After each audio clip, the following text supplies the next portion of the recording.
راولپنڈی میں ریالہ جیل کے گیٹ پر فواد چودھری اور پاکستان تحریک انصاف کے رہنما بیرسٹر شعیب شاہین آپس میں لڑ پڑے۔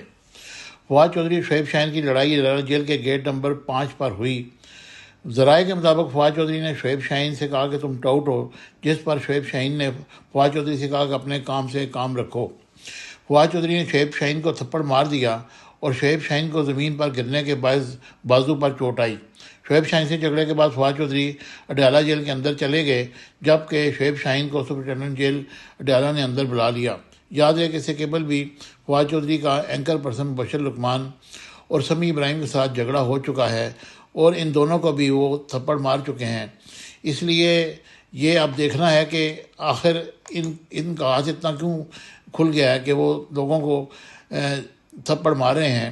اس موقع پر موجودہ جیل کے عملے نے دونوں کے درمیان بیچ بچاؤ کرانے کی کوشش بھی کی اور جھگڑے کے بعد پھر یہ لوگ جیل کے اندر چلے گئے اور دیکھیں اب ان کی صلح ہوتی ہے یا کیا اس پہ ایکشن لیا جاتا ہے۔